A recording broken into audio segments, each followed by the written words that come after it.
has seemingly embraced his son, right? He hasn't distanced himself from Hunter. We have seen him in public with Hunter. We see First Lady Jill Biden in the courthouse. How does the reaction of the first family here compare to how other first families have handled their wayward sons? Well, it's interesting. I'm a fellow at New America, which is a bipartisan think tank. And for the last year, I've been traveling the country on a sort of discussion tour. And I've been asking this very seemingly simple question: how should a president be? And one of the first responses I get across the board is empathy. And that is something that Joe Biden has always exhibited. This is not specific to Hunter Biden.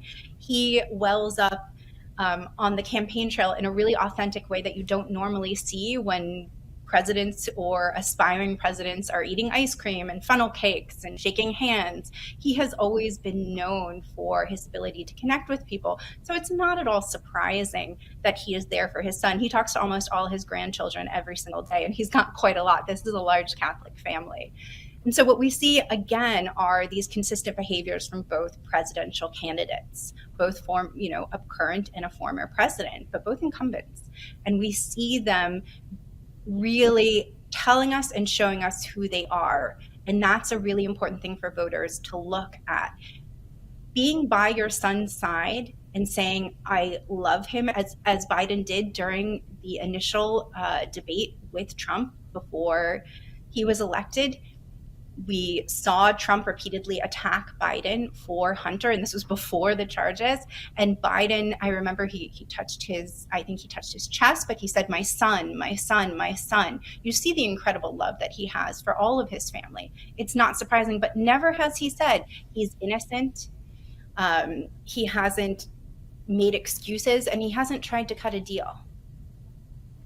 He has not tried to cut a deal. You mentioned the grandchildren, and I was going to ask you, we have seen Naomi Biden at certain state dinners, and he has embraced his grandchildren on the campaign trail and in the public eye. Is there any sort of strategy here of emphasizing some family members over Hunter Biden, excuse me? I don't think there's any specific approach to this that the Biden administration is taking or guiding Joe Biden. I think that, people have favorite members of their families or members who live nearby. And so perhaps Naomi Biden is a resident of DC or of nearby Delaware, where they come from. You also saw President Trump install family members in his administration. And so it seems, again, compared to inviting a family member to a dinner party versus putting them in charge of the COVID pandemic to disastrous ends, that really speaks volumes about one's approach to family and governing.